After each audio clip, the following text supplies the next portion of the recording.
So, hi everyone. Lovely to see you all here. And this is our first live event at the Pavilion, which is all remote. So, this is exciting. We've got Adam, Remy, and Juliet joining us from Google, from London, actually. So, this is going to be, I'm really excited about this. They are going to showcase some wonderful, wonderful work that they're doing on resilience and tracking and mapping. And we're going to get a bit of a deep dive into Google DeepMind as well. So I'm really excited about this. And I'm going to pass you on to Adam, who's the Director of Sustainability at Google. And hopefully we'll see some, there we go, there he is. Thanks, Sam. Can you hear me okay? Amazing, yes, we can hear you. Excellent. Well, good afternoon, everyone. I hope you're all having a productive time at COP. Sorry I can't join you in person. I actually arrived back into London yesterday from Baku.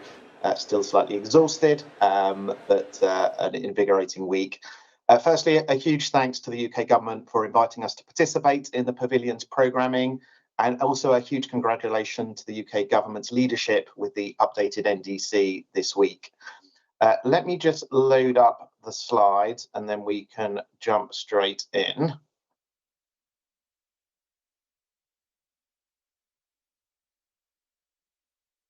There we go. We know that climate change is one of humanity's greatest challenges, affecting everyone around the world. And at Google, we're really excited about the opportunity for technology, particularly AI, to help with climate action. Actually, last year, just before COP, we worked with BCG to really look at the opportunity for AI. And the headline from the report, which you can download, is that existing AI solutions, if scaled, have the opportunity to reduce global greenhouse gas emissions by up to 10% by 2030. And, that is a huge amount of emissions. But the report also identified significant opportunities to help with climate adaptation, resiliency, and also fundamental climate modeling and climate research. At Google, we believe we have a unique opportunity to help lead this transition to a more sustainable future by investing in AI solutions that help individuals, cities, and other partners. We've actually set a public goal that we want to help others collectively reduce a gigaton's worth of emissions annually by 2030. And so it's something we're really invested in. We equally know that it's important that AI is deployed responsibly. And so we're also pursuing a goal to reach net zero for our operations and value chain by 2030. And that's supported by a very ambitious goal to make sure we are running on clean energy 24/7. That means sourcing it locally every hour of every single day. Now, I'm excited to have a couple of colleagues with me who are going to run through some of the amazing solutions our teams are working on that are already having an impact today. So with that, I'll hand over to my colleague Remy, who will be highlighting the recent advances in AI for weather, really revolutionizing weather forecasting. So if I can hand over to Remy. Thank you, Adam. Hello, everyone. I'm really glad to join you from London, and I'm going to take a few seconds to share the slides. Bear with me. All right. I hope everything's okay and you can see the slides just fine. All right, I'm assuming that's okay. All right, thank you very much, everyone, for joining us today. My name is Remy Lam. I'm a staff research scientist at Google DeepMind. And today I'm really excited to tell you about some of the big advancements we've made using AI for weather, and in particular, learning global weather forecasting directly from data. So I think it comes at no surprise to you that critical decisions are enabled by accurate and timely forecasts. And here I'm showing 3 examples of situation where you really need good weather prediction. So on the left, you can see an urban area that has been flooded and for which you need to evacuate people. In the center, you can see a massive cyclone that is probably going to make landfall in a densely populated area. So in those 2 cases, you really need accurate weather forecasting that is both like telling you where, but also when the disaster is going to occur, so you can like prepare accordingly, warn people and dispatch your search and rescue accordingly. So in these cases, accuracy is really key, and you want those forecasts to be made like really in a timely fashion to inform decision makers. On the third example on the right, you can see a few wind farms. And in this case, if you want to be able to rely on renewable energy, you need to understand when the wind is going to blow, when the wind is not going to blow, and when you're going to have the opportunity to use and produce that energy in a green way. And so in those three scenarios, like weather forecast is quite important. So accurate weather prediction has never been more important. And one thing we're really excited to work on at Google DeepMind is on accelerating the pace of progress in weather forecasting. All right, so to tell you about like what we've done, I need to tell you a little bit about how weather forecasting has been traditionally done. It's using what's called a numerical weather prediction, or NWP. It's essentially a traditional physics-based model. You have an equation describing how the weather evolves over time, and then you numerically solve it on the grid that you can see on the right using a very large supercomputer. This has been like really useful and successful over the past decades. One of the challenges is that to make the forecast more accurate, you essentially have to put more and more compute to solve those equations more and more accurately. And that's quite difficult and quite compute resource intensive. So the other challenge on top of the compute is that those methods, those traditional physics-based models, has very limited way of leveraging the wealth and amount of historical data we have about weather. We have a lot of data, and those models are not really able to very directly use that data in order to improve the model and improve the prediction. So essentially, they only have one main way of accelerating the progress, which is like around using more and more compute. On the other hand, you have ML or AI-based weather prediction, and we've seen like a lot of progress in this field in the past couple of years. The main takeaway and the main benefit from AI model is that they are really able to leverage a large amount of untapped data that I've just described. And so these models are really able to leverage a resource that we are seeing on and that traditional model cannot really leverage as effectively. Another thing that we've probably noticed is that there's very rapid development in the AI field. And one of the strengths of AI is that it's very adaptable to different domains. So we can take like advanced happening in the AI world and kind of apply them to machine learning based weather prediction and essentially translate the benefit from one community into another community. So that's really enabling a rapid development, very exciting. But the third aspect is that once the model is trained, you can make weather prediction now that are requiring no supercomputer, which is like a game changer if you want to enable smaller actors to be able to make their own weather prediction and enable new research. It's really, really exciting. And the predictions are extremely fast, and I'll be giving some specific numbers in the next few slides. So really the takeaway message here is that in the traditional way, we are mostly one lever to accelerate research, which was compute. With AI, we have both compute and data in order to improve the quality of our forecast. So I want to give you a brief overview of the work that Google DeepMind has done in weather forecasting in the past. And in case you don't know, Google DeepMind, and in particular the weather team and Google DeepMind, is located in London in the UK. And we've started working on weather prediction something around 2019, 2020. We set up this collaboration with the UK Met Office.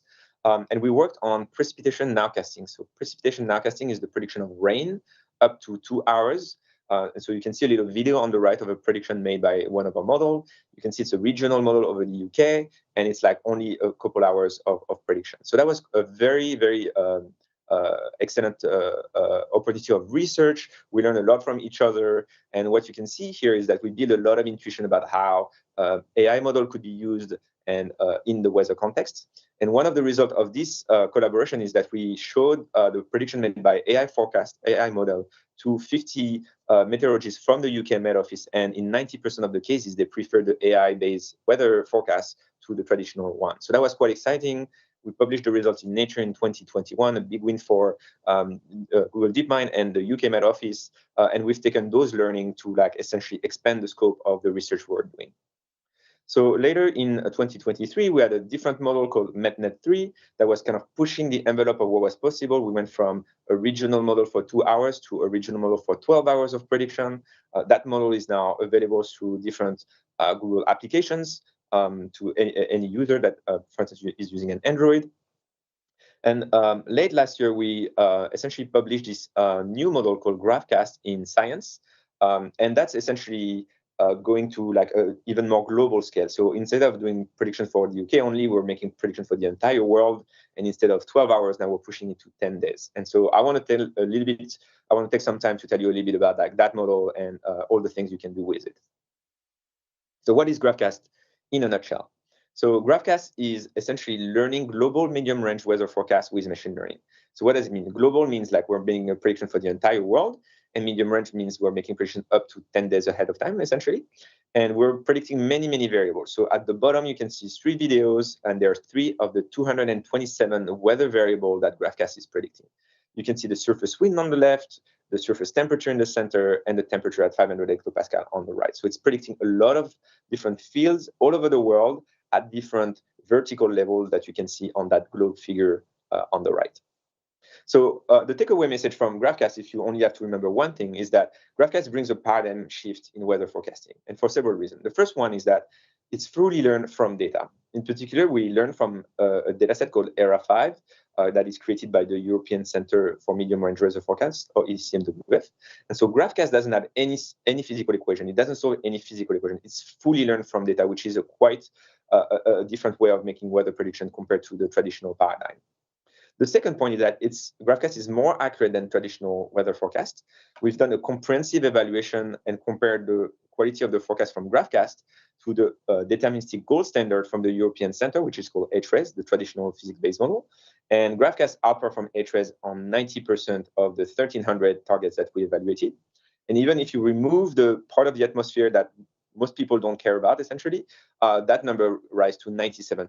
So AI models are quite accurate. The third point is that AI models are extremely fast. GraphCast can make a 10-day prediction in less than a single minute on a TPU chip. So a TPU chip is essentially a computer chip that is slightly bigger than your laptop, but you can still hold in your hands, right? So you can make a 10-day forecast in a single minute with that type of chip.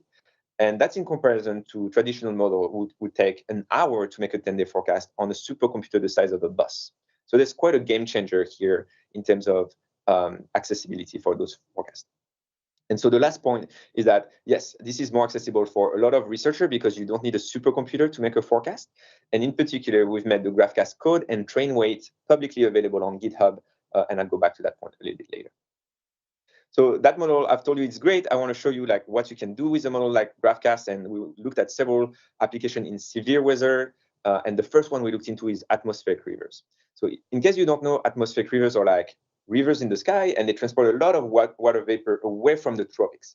And they're quite important because by transporting water, they can create a lot of rain, and that can be beneficial for growing crops. But it can also create floods if those atmospheric rivers are too strong. And so in the scientific community, the strength of an atmospheric river is characterized by this quantity called IVT. And the plot on the right shows that our model GraphCast, shown in blue, has lower error at characterizing that strength with respect to the traditional approaches, the physics-based model shown in black. And if you look in terms of improvement, the AI model GraphCast essentially gives you one full day of improvement with respect to traditional approaches. So that's quite significant in terms of quality of prediction and improving the prediction overall. The second application is around tropical cyclone tracking. So it's about predicting the path of a cyclone over space and time. And for that study, we looked at 4 years of forecasts from GraphCast. We looked at the forecast, we extracted cyclone tracks with a specific tracker, and we compared those tracks to what the traditional physics-based model would say. And so what you can see in this plot is the average of 4 years of the error in predicting the position of the track and comparing the performance between GraphCast and the physics-based model. What you can see is that GraphCast outperformed the traditional base model on almost all lead times, and the improvement is roughly a 9-hour improvement. This is quite significant, this holds across multiple categories of cyclone from category 1 to category 5. So this is something like quite significant and impactful for populations. So I've told you those results are average over 4 years. We also wanted to see, like, does it help on specific events? Because that's what people care about. So we looked at several events, and here I'm showing the prediction from GraphCast for Hurricane Lee. You can see the prediction on the right. And hopefully you can see that like the path of the cyclone is pretty easily, you can just eyeball it directly by looking at the prediction. And in this case, we saw that the real-time prediction from GraphCast correctly predicted 9 days ahead of time that the cyclone would make landfall in Nova Scotia. By opposition, the traditional approaches only locked in into to a landfall location in Nova Scotia 6 days ahead of time. So GraphCast provided 3 extra days with the right forecast where people could essentially prepare for the arrival of Hurricane Lee. I'm showing this example is it was the first time that a cyclone occurred after we made the GraphCast model publicly available. So that's the reason that we chose to show that example. Another quite important example is Hurricane Beryl. That's a more recent example. And on the right, you can see a plot made by the New York Times when they cover that event. You can see in black the true trajectory of Cyclone Beryl that was essentially computed after the fact. And in yellow, you can see a forecast made by GraphCast from July 1st, which is 7 days before the landfall. And you can see that GraphCast was correctly predicting the path of the cyclone with a northbound and then going east and essentially making landfall over Texas. On July 1st, when that forecast was made, all of the traditional approaches shown in blue were predicting landfall somewhere in Mexico, and they only locked into a landfall location in Texas 4 days ahead of time. So that was 3 days after GraphCast made the correct prediction that the cyclone would go over Texas. Again, that's a lot. 3 days is a lot of time to ramp up responses and deploy help and warn people. So GraphCast at this point is like almost a 2 years model. We've been working hard at improving the model and enabling new features. Our newest generation model is called GenCast. And one thing it allows us to do is make ensemble predictions that are useful to characterize uncertainty. So on the right, you can see Cyclone Agibis shown in red, that's the ground truth. And the blue lines, the blue spaghetti plots, is essentially an ensemble prediction made with our new model. So the fact that we have an ensemble is quite useful because we can characterize the uncertainty or the probability of certain things happening. And that's very useful for decision makers. For instance, if you have to decide whether to evacuate a city, it's a very different response you will have if there's a 5% probability of your city being hit by a cyclone versus a 95% chance. And so because the cost of making prediction with AI model is drastically lower than with traditional model, we can imagine having a very large ensemble that are very useful to characterize precisely the probability of those events happening. So that's really important for decision maker, and we're really excited to see this progress make it into the hand of users. A third application I want to talk to on top of atmospheric rivers and cyclone tracking is around renewable energy. And we're really keen to assess the potential to accelerate renewable energy penetration by having better forecasts. So to do that, we had this experiment where we predicted the wind speed at a bunch of locations, and in particular at the location of existing wind farm that you can see on the map here in blue. And we push that wind speed through an idealized load factor that gives us the amount of energy that those wind farms would produce. And then you can essentially play the game of predicting how much a certain area or even a country, how much energy they could produce at a certain time. What we found is that our new model, GenCast, was able, shown here in blue, makes better prediction of wind power produced than models such as ENS, which is the traditional ensemble model using physics equations. The improvement is roughly a 20% improvement at short lead time up to 2 days. And you can see in terms of improvement, it's also between a 12-hour and 24-hour improvement, depending on the pooling region you're looking into. So very interesting in terms of enabling the adoption of renewable energy. And we're very excited to see like what else we can do to improve that adoption in the future. So every time we talk about AI, I think people ask us about like how certain we are about our forecasts, how trustworthy the forecasts are, and that's something we really care a lot about. And there's a few questions that we hear very often that I want to answer. The first one is, are the AI weather model hallucinating? And the word hallucination has been very popular in the press lately. It comes up in the context of AI model that are large language model. In the context of weather, it's a little bit different because we have essentially ground truth to compare a forecast to. So if I make a forecast for what happens in the next 10 days, in 10 days, I can look at what really happened and compare that to my forecast. So I always have a reality check every few days, and I can really quantify how good or how bad my forecast has been. And that's exactly what we've done.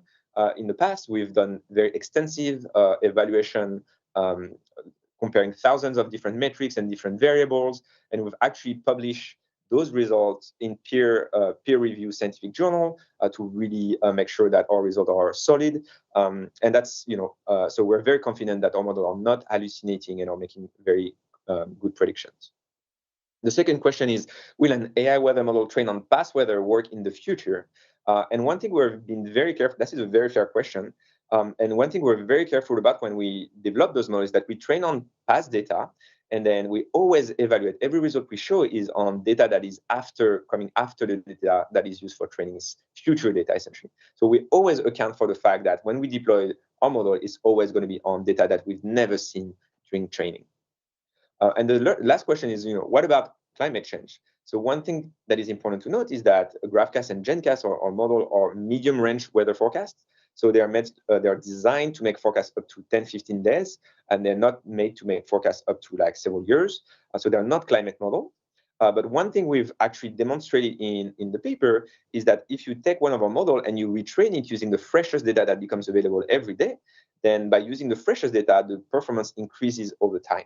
And so that suggests a mechanism to adapt to any sort of weather pattern changes that could occur because of climate change for our medium-range weather forecast. We essentially would retrain our model on new data that is becoming available every year.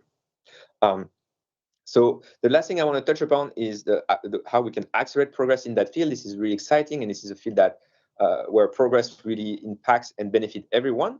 And so one thing we've done to accelerate that progress is publish our results in scientific journal. So last year we published all the results about GraphCast in Science. That includes describing the method to build the model, but also 130 pages of analysis that shows like going into the details about what the model is good at, what the model is not so good at, what needs improvements. And so this open research is really enabling a lot of actors to pick up on that work and develop their own model. Another thing we're doing is making the model code as well as the train weights of our model publicly available on GitHub. That means that anyone can go on the website and take our model and download the model and start using it. And we believe this is going to be very important for researchers to kind of jumpstart their research, try new ideas, and accelerate the progress in weather forecasting that we've already seen in the past couple of years. So go ahead and download the model and use it. And the last point I want to stress about is about efforts that have been external to Google DeepMind, but are very important, and they're around dataset and benchmark.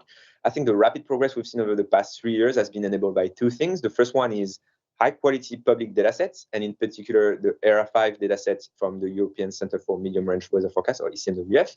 So we're very grateful, and big shout-out to ECMWF, whose headquarters is located in Reading in the UK, for the amazing work they've done and making that dataset available, publicly available. This has really been powering all the progress we've seen in the past 2-3 years. So big shout out to them. And the second aspect is around benchmarking. The AI community is very driven by benchmark. It really enables people to compare models on the same task and have the same scientific comparison. And that's really a great thing to accelerate research. And 3-4 years ago, there was this paper called WeatherBench that essentially enable machine learner practitioner and weather folks to kind of talk to each other in the same language. And I think that's also a key part of how the progress has been enabled over the past few years. So big shout out to the dataset people that have been working on dataset, but also on benchmark. And then if I had to make a guess for the future, I would say that further progress is going to be unlocked by access to more data, such as satellite and radar images, station measurement, and other sensors. And so that's really the next frontier. And making sure that we have a high quality observation data that is widely available for research is really going to be enabling like fast and continued progress in that space. So I'm really excited for the next few years. I think we're going to see a lot of progress and a lot of new exciting things coming online. I just have a few takeaway message for you. The first one is that AI weather model decisively outperform kind of the traditional physics-based model. So I've shown GraphCast outperform the deterministic model called HRES on 90% of 1,300 targets. The new generation model called GenCast outperform the ensemble model on 97% of 1,300 targets. So very comprehensive and significant result, big milestone being achieved here. And then AI weather models are useful. I've shown a few examples around cyclone tracking, characterizing the strength of atmospheric rivers, and wind forecasting. And finally, AI models are extremely fast. You can make a 10-day prediction in less than a minute on a single computer chip. versus an hour on a supercomputer for traditional model. That makes weather forecast and research in weather forecast more accessible because you don't need a supercomputer anymore. So I think we're about to see a lot of research and a lot of new ideas and a lot of new players entering that field, and that's very exciting. So I just want to thank you for your attention. Here are a few links if you want to read our blog posts, the science paper, or access the model code, or read our latest preprints. And with that, I'll give over to Juliette Rothenberg, who's our product director for Climate AI. And she's going to cover how to leverage AI innovation to drive specific climate solution. Thank you. Thank you very much, Remy. I always love hearing about the progress that your team is making. And hi, everyone. My name is Juliette Rothenberg. I'm the product director for Climate AI within Google. First off, I want to thank the British government for hosting this session today. It is a pleasure to join you today from London, which is not ordinarily where I'm based, but I do spend a lot of time here because a significant fraction of our teams are in London, and there's a tremendous amount of innovation that's happening here on AI, and specifically on AI for climate. I'm sure many of you in the audience, and I can see just those of you in the first 3 rows from where I'm sitting, but I'm sure many of you have noticed that the pace of change in AI is accelerating very, very quickly over the past few years. And of course, I think we all know, and this group definitely doesn't need to be reminded, that the pace of change in climate also is accelerating significantly over the past couple of years. So our climate AI teams within Google asked the question, can we apply the pace of change and innovation for climate to address the pace of change that we're seeing, or I'm sorry, the pace of change that we're seeing within AI to the pace of change that we're seeing within climate? Can we use AI to develop big solutions that we can deploy at scale very quickly? And so today I will walk through just a few of those. I'll start out with climate mitigation and solutions that we have around that. And I hope that this graph that I'm going to share looks familiar to many of you. So here, as you see here, this is a representation of where climate change comes from the IPCC. The percentages up top show the percent that each sector contributes to climate change. So in order to tackle climate, and you well know this, we need solutions that span our transportation systems, our ecosystems, electricity and buildings, as well as heavy industry. And what's exciting about our work within Climate AI at Google is that we have really strong AI solutions across each sector, as you can see represented here. I'm going to talk about just a few of these today, but really, really interested in the Q&A afterwards as well to hear your suggestions for other solutions that we can bring. So I'll start off by talking about methane, because I know that methane has been a high priority in recent COPs. I think all of us know that methane is far more potent than carbon dioxide on a molecule-by-molecule basis, and leaks have negative air quality and health and safety impacts on local communities as well. So Google has partnered with EDF and their pioneering MethaneSat satellite that launched earlier this year. MethaneSat is going to enable EDF to identify methane leaks by running algorithms on Google Cloud. And then our Google AI teams are taking this one step further by using AI to build a comprehensive map of oil and gas infrastructure around the world. Now, before we started working in this area, I wasn't familiar with how frequently oil and gas infrastructure maps change over time. Oil and gas infrastructure changes really dynamically over the world as new reservoirs are discovered and other infrastructure is shut down. It's really actually quite surprising how quickly this changes. Fortunately, Google is very good at making maps. We've been making maps for almost 20 years.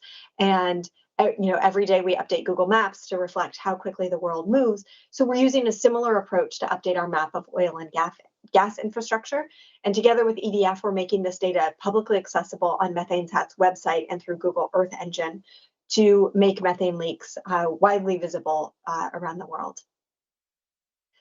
Now, another topic that is very important to us is electricity grids. We all know electricity demand is increasing due to many, many reasons, and we need to electrify more of our various ways that we're consuming energy. We know as well that one of the biggest barriers to bringing in clean energy online is the complexity of connecting it to the grid. So grid operators and all of us need the grid to continue to be reliable. And that means that operators model out a number of different scenarios for how the grid might evolve and might perform if more renewables are added online.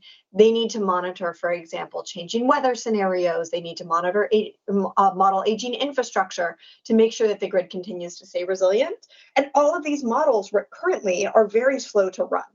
So the question that Tapestry, which is an Alphabet company who we work with, asked was, what if we had better tools and used AI to plan, build, and operate our electricity grids? Now, Chile's national system operator has an ambitious goal to operate a 100% renewable grid by 2030, which is not something I was aware of before our Tapestry project started working with them. And using Tapestry's technology, Chile has been able to simultaneously run up to 30 times the number of future scenarios as their prior grid modeling tool. This faster modeling helps them confidently bring renewables online at a faster rate. And since renewables matter so much for the climate, the impact of this work can really add up. Now, in many cases, AI is already part of the energy transformation that you know is happening. So here's another example of that, which is Google's Solar API. So most people, even probably most people in this room, decide to go solar on economics and cost savings as their primary motivator, more so than climate. And the Solar API helps people make this decision faster by creating detailed rooftop data based on Google's expansive mapping resources. And then we use that data to help estimate the rooftop solar energy potential and cost savings for a customer in going solar. The Solar API has information available for over 470 million buildings in more than 40 countries and growing. And the biggest thing that's been impressive and surprising to me about this project is that some of the biggest users of this work are actually solar installers, because what they found is that when they use the Solar API to help in their sales process to their customers, they see their cost of customer acquisition reduced, and they see more customers actually adopting their technology when they have access to this information very quickly. Now, another place where we're providing information very quickly to end consumers is our work in fuel efficient routing. How many of you, and I can only see a few of your hands, but how many of you use Google Maps within this room? Yeah, many? Okay. How many of you have seen this little green leaf within Google Maps? A couple. All right. Well, this, oh, thank you for zooming out. That's great. I can now see more of you. So this little green leaf within Google Maps is our fuel efficient routing feature.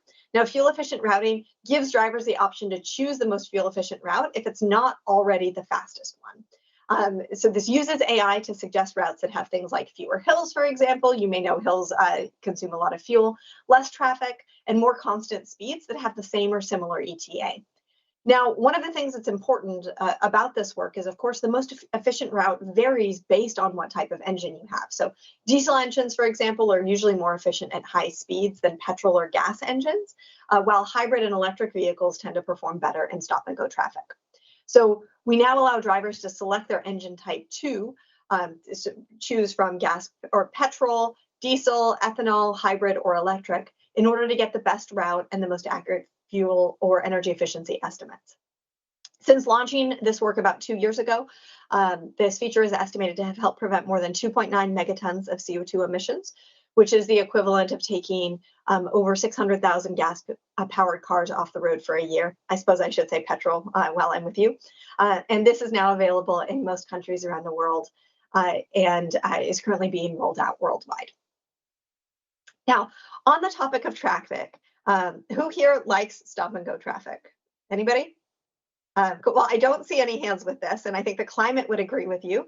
The climate does not like stop-and-go traffic, it turns out, either. So cars at city intersections generate 29 times more pollution than cars on open roads, and over half of that comes from vehicles accelerating after stopping. It takes a lot of energy to get a heavy vehicle moving again.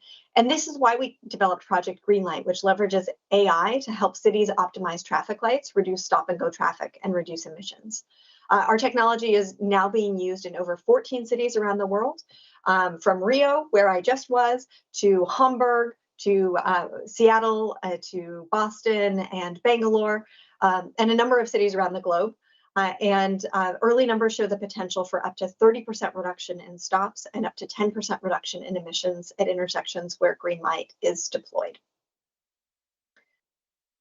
Now, how many of you flew to be where you are today? I'm assuming everyone in the room nearly. Yeah, all right.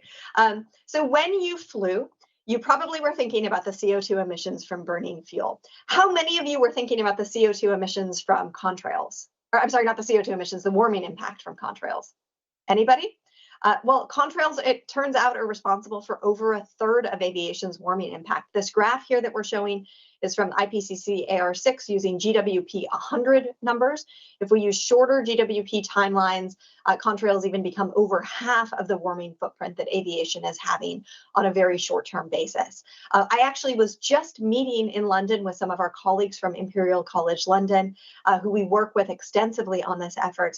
And we also have colleagues in Cambridge University who we work with on our contrails work. Now, our team started to look into contrails a couple of years back. And this image at left here shows contrails as seen from ground. You can see these white streaky lines behind planes. Now, contrails, as you may know, are cirrus clouds. Cirrus clouds play an important role in temperature regulation of the Earth. Ordinarily, cirrus clouds cover about 20% of the Earth, and contrails make that 22%, which is where you get that significant warming impact that we were talking about before.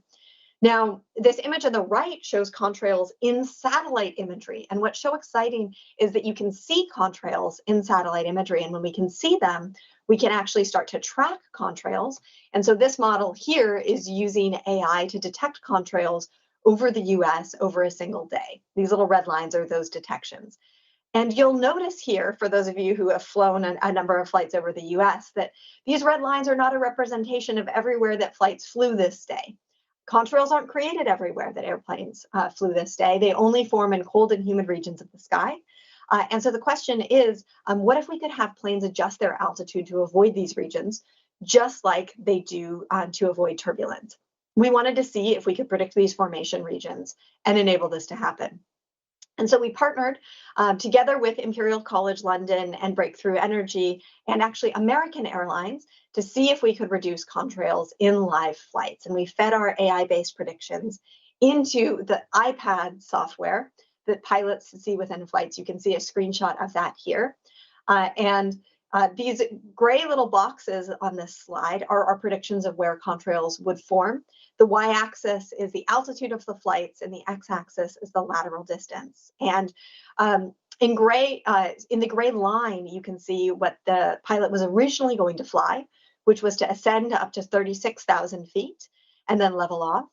And here, Captain John Dudley, who's one of the managing pilots at American Airlines, along with his first officer, decided, all right, I can ascend to 32,000 feet, level off under this area where we predict that contrails will occur. And then after I'm past these gray boxes, I'll ascend up to 38,000 feet and fly the rest of the flight at that altitude. So together with American Airlines, we did this for 70 live flights. And then we kept a control set of flights where pilots did not have access to these predictions. And then when we were done, we analyzed satellite imagery for the moment of truth. And what we saw is that Captain John and his fellow pilots were able to reduce contrail warming by over half. And what's so exciting about this work is that they only burned 2% additional fuel by avoiding contrails, and contrails only form on about 15% of flights, which means that if you translate this out across the fleet, we're looking at a 0.3% additional fuel burn to cover over a third of aviation's warming. Now, you're probably familiar with the other solutions that aviation has to move towards sustainability, things like electric planes, hydrogen planes, and sustainable aviation fuel. We need all of those solutions too. And all of those solutions are the types of things that will take decades.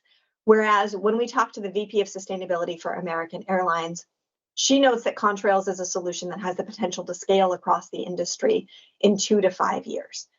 I've worked in the field of AI for the past decade and in climate for the past 2 decades. And I can tell you that within AI, you hear timeframes of 2 to 5 years all the time. Timeframes of 2 to 5 years are not timeframes that I'm used to hearing of for solutions that can roll out for climate on a really large scale. I'm really excited about, in the UK, the Jet Zero Task Force, which is looking at a number of different options for scaling up this work together in the live trials and furthering the science.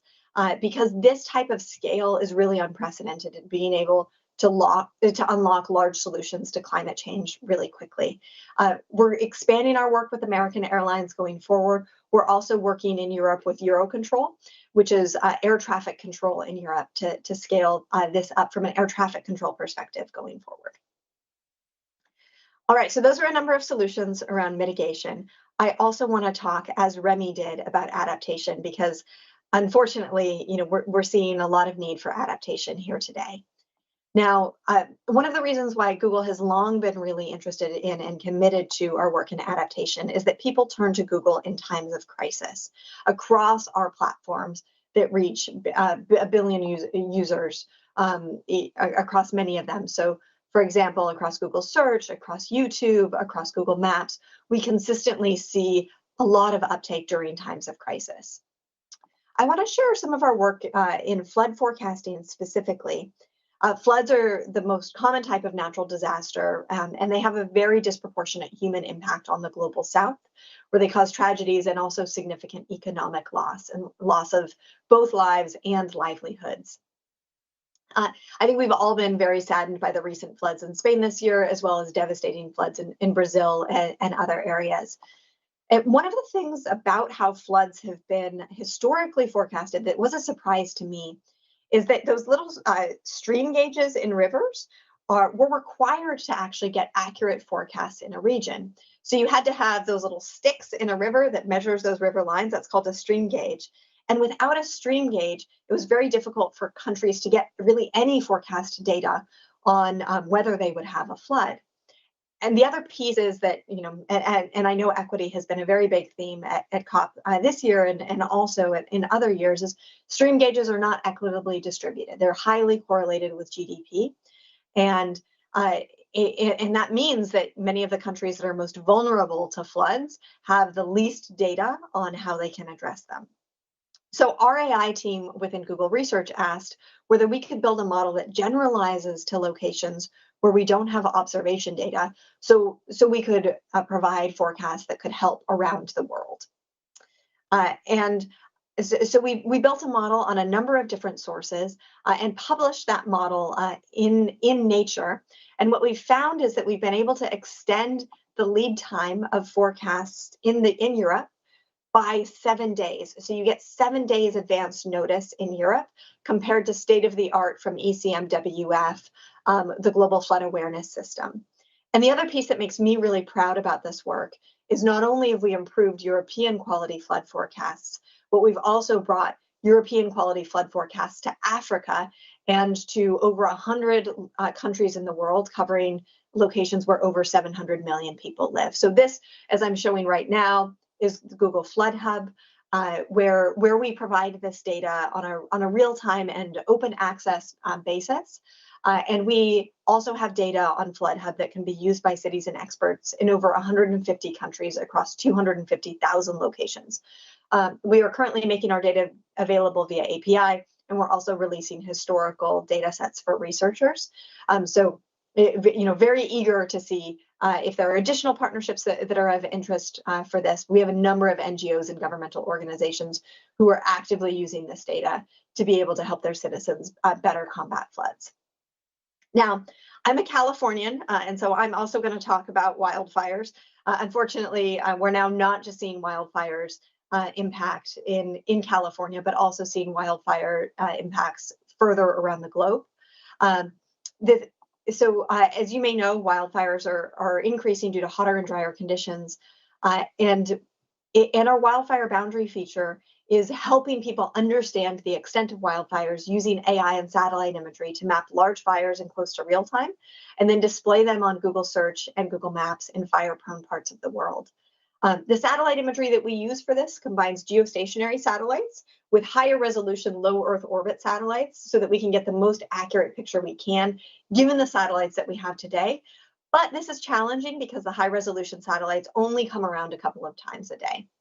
So this is part of the reason that our team created FireSat, which is a constellation of satellites designed to detect wildfires the size of a classroom, 5 meters by 5 meters, and update every 20 minutes all over the entire world. We find actually that it's much more efficient to solve this problem for the globe simultaneously than it is to solve this problem for any individual country, because satellites can get over about 400 times the sensitivity of current early detection satellites if we provide an improved constellation. From our conversations with fire authorities, we expect this to be a breakthrough for them, because what they tell us that fires are exponentially easier to extinguish when they are small. The first satellite for this constellation will launch early next year, and it will be run by the Earth Fire Alliance. And we are really excited to get this data both in the hands of fire authorities as well as in the hands of people who use Google Maps and Google Search and communities, so they can better combat the challenge of wildfires. Now, of course, we know that part of what happens with rising global average temperatures is that we see rising heat as well. And in urban areas, I was just meeting with city leaders in Rio who were telling me that they're starting to see fatalities from heat events in their city, which is something that they have never seen before. And we see this again and again in urban environments around the globe. And so we believe that from a resilience perspective, it's very important not only to adapt by saying, hey, an incident is coming, but also to build more resilient infrastructure. We also see within cities that the most vulnerable populations oftentimes live around urban heat islands, where temperatures can be 3 to 5 degrees Fahrenheit hotter than the urban average. And what we hear from city leaders is that they often don't have data into which neighborhoods are the most affected and what they can do to help. So with our heat resilience tool, Google has created an AI model that predicts the impact of cooling interventions that cities can take. So things like passing cool roofs ordinances, for example, or incentivizing more cool roofs within a city that encourage lighter color roofs, or planting more trees. We've been piloting our heat resilience program with 14 cities in the US right now, where city officials are using the tool to create development plans and policies to make healthier, more resilient communities. And we're excited to roll this out more broadly in coming years. Now, the last solution I'm going to talk about is one where we've actually partnered extremely closely with the UN. I'm sure everyone in this room knows that when a disaster strikes, the first thing that governments and humanitarian aid organizations want to understand is how many people were impacted, how badly were they impacted, so that they can mobilize resources to help with a goal of targeting assistance to save lives. And one of the predominant types of disaster assessment is identifying all of the buildings that were damaged or destroyed in a disaster. And that can help estimate how much of the population is unsheltered, possibly trapped in rubble, or how much it will cost to rebuild a neighborhood. So we've been working very closely with the group at the UN called UNISAT, which is a satellite group, who widely distributes disaster assessments across the UN and across aid organizations after disaster strikes.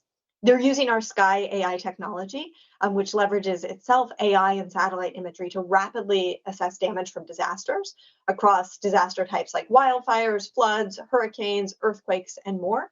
And what they have found is that our Sky technology helps them cover 7 times more territory for a disaster and speeds up the disaster assessment process by 6 times to less than a day, so that UN partners and aid organizations can help reach those in need faster, using AI to help speed up their workflow and to help protect lives and livelihoods. We are about to wrap up and turn it over. We'll see if we have some time for questions. I'll defer to Adam and to Sam on how we're doing on time. But one thing we would really love to hear, whether it is in Q&A or thereafter, is additional ways that we can help based on challenges and problems that you're seeing. We source ideas for how we can leverage AI to help climate change from everywhere. And we are all ears to hear additional ideas for ways that these solutions can be helpful or additional solutions that we can build. So with that, I'll hand it over to Adam to wrap up. Thank you. Let me just load the slides back up.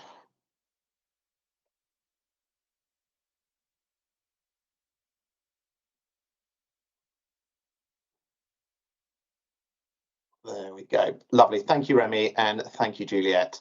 I mentioned at the start that alongside building solutions to fight climate, we're also really focused on ensuring we deploy it responsibly and minimizing any environmental impact that may happen. And there are many different aspects to, but one of the key focuses for us is making sure that we operate our operations as efficiently as possible.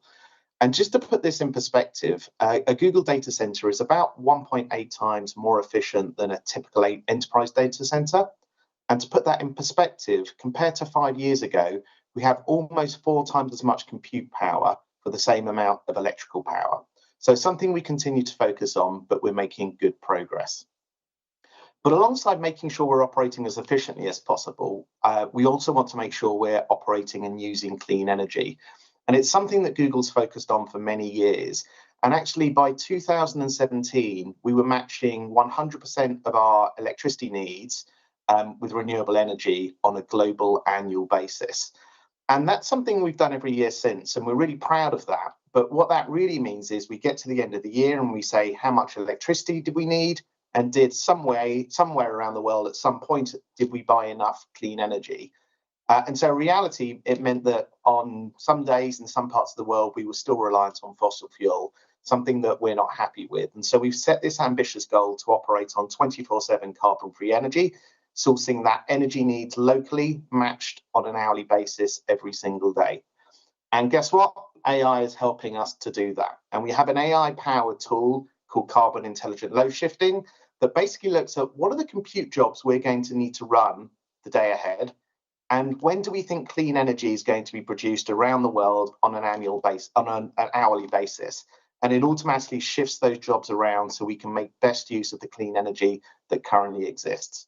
So just one example of how AI is also helping us advance our own goals. Now, I hope today we've given you a bit of an insight into the work we're doing at Google. It's something that we're very focused on and very serious about. And hopefully you've also seen through the presentations from Remy and Juliette that really it is only possible through the partners we have that collectively allow us to make progress on this work. So thank you for your time. And Sam, if we have got time, we're happy to take a few questions.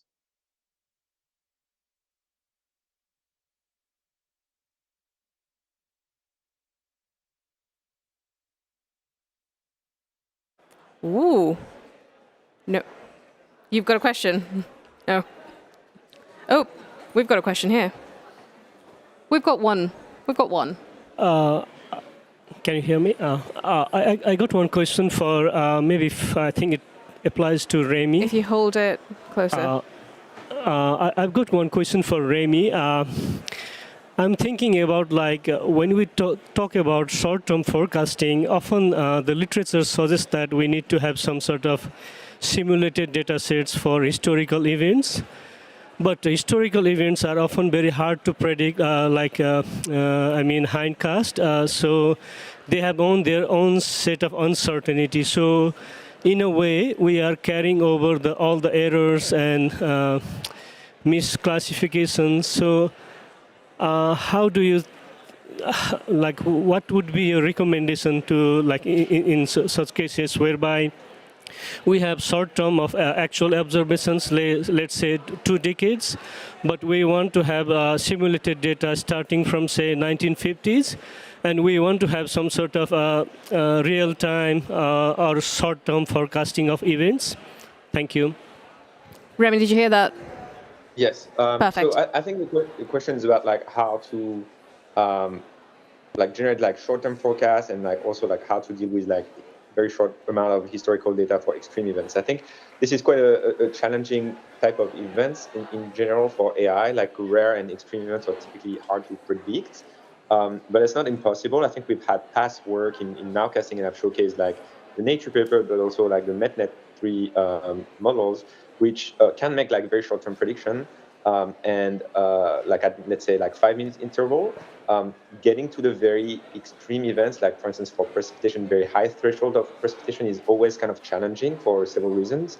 One, they're very typically spatially concentrated, but also they are rare events, so there's not that many of them in the training set typically. So those are challenging events that we're still pushing the frontiers on how to tackle them with AI model. And that's an area where a lot of the benefits, the improvements in AI can also translate into those applications. So that I'm quite hopeful that this can be really useful. in terms of kind of reconstructing past historical data, I think if you're familiar with how, for instance, ERA5 is constructed, it's a reanalysis data set. That means we do what's called data assimilation, but with past observation, essentially. And that combines a forward model that makes a prediction with observation, and you essentially try to match the condition that once pushed through your prediction will match the observation. So as we get better and better model, I expect that those observations can be used to reconstruct like even better data and better historical kind of analysis of what had really happened. So I think this is like a virtual cycle that we're going to see in the next few years. I know of a few groups that are interested in like, not necessarily at Google, but like externally that are interested in like doing data assimilation and reanalysis with AI model. And I think this is definitely like something that could help with the situation you described. Thanks, Remy. Okay, I'm very conscious of time. Oh no, another question. Last Quickly. question, quickly. Go for it. Dominic from Christian Aid. So great to hear where you have a low density of flood gauges, you can model for that with AI. How about where you have a low density of automatic weather stations like South Sudan, about 50 or 100 in the entire country? What potential is there in that very real context across sub-Saharan Africa, please? Yeah, it's a great and it's a really important question. So our flood forecasts include weather data as a very key input, specifically precipitation and also temperature, as well as other area that's easier to get in locations like you were mentioning, like topography, soil moisture type, which we can get oftentimes from satellite imagery, as well as satellite imagery of historical flooding. One of the things that we're really excited about actually is that our flood forecasts incorporate the weather forecasting models that Remy was just mentioning, which do operate better in locations with fewer weather stations. And so there's a really nice tie-in between the work that Remy was outlining and the work that we have, because weather inputs are a very important part of the inputs that we have for our flood forecasts. Thank you so much for that, Juliet. Okay, so I'm conscious of time. I'm also conscious that you've spent a lot of time here engaging with this, so we will be doing more events, similar events, and all I can say is do keep in touch with us. I'm planning on doing a lot more of this before we go to Brazil, but also expect more interesting things in the run-up to Brazil. So I've been Sam Mukhopadhyay. This has been the Google team. I'm your normal head of engagement and planning for the UK. Do come and have a chat, but I'll make sure that this is available for people as well. Thank you.